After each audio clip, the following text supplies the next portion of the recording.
उनको आपका डीएनए खराब करना है।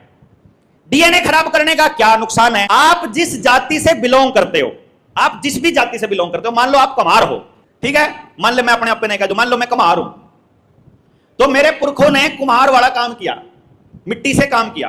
कुम्हार की खासियत क्या है? वो जिंगा भी जाएगा माटी देखेगा किसी है नहीं, सारी नजर माटी पे पड़ा है।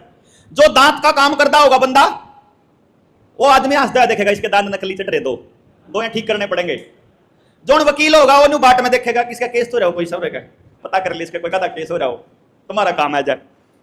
कोई ऐसा होगा, मतलब जो जो काम करता है ना, उसको कुदरती उस चीज की समझ हो जाएगी, तो उसका सारा ध्यान उस पर रहता है।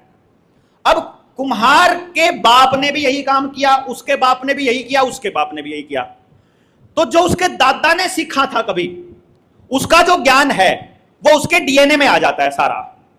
आपका डीएनए आपके बारे में सारी जानकारी स्टोर करके रखता है। तो जब आपका बच्चा पैदा होता है तो मां और बाप दोनों का डीएनए लेकर पैदा होता है। वो दो स्ट्रैंड्स होते हैं डीएनए के, वो एक मां का एक बाप का, वो दोनों से पैदा होता है। तो उनकी दोनों की वंशावली का पता उस बच्चे से चल जाएगा, यानी उस बच्चे के पास उन दो परिवारों का नॉलेज है। इसीलिए कुम्हार के घर में कुम्हार की ही बच्ची अगर जाए, यानी कि मैंने निकंदा अगर मैं जाट हूं और मान लो मैंने सलून खोल लिया बाल काटना, अब तुम बाल कटवाना होगा तो घर तो नहीं बताओगे मारी नाई का जाऊं बाल कटवाना, मैं तो नाई हो गया, समझ गए ना।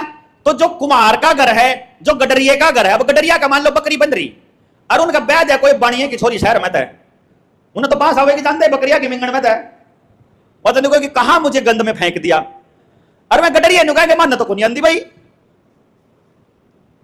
मतलब कहने का यह इसलिए इंटरकास्ट मैरिज इसलिए खतरनाक है कि जो डीएनए आ रहा है, सरकार आपको इंटरकास्ट मैरिज करने के लिए प्रेरित करती है, लेकिन यह बहुत गलत है। जाति जन्म से नहीं, जो काम करते हैं, यानी अगर जाट का बालक कमार का काम करता हो और वो कमार की बच्ची के ब्याह कर ले तो कोई दिक्कत नहीं है। कमार का काम करता हो, काम वो ही करता हो, तो काम वो कुछ और कर रहा है, वो कुछ और कर रहा है, तो उन दोनों परिवारों को काम करने का तरीका ही नहीं पता है।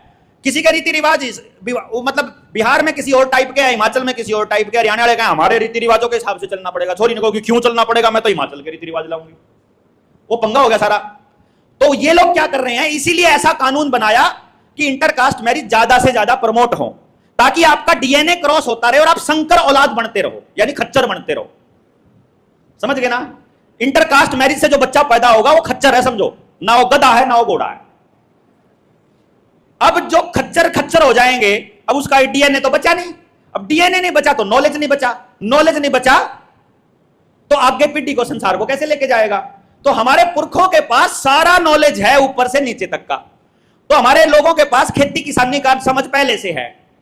हमारा बच्चा शहर में जाके अगर फास्ट फूड खाना चालू कर देगा, वैक्सीन से लगवा लेगा, इंटरकास्ट मैरिज कर लेगा, तो उसकी जो औलाद होगी उसने खेती आवे नहीं।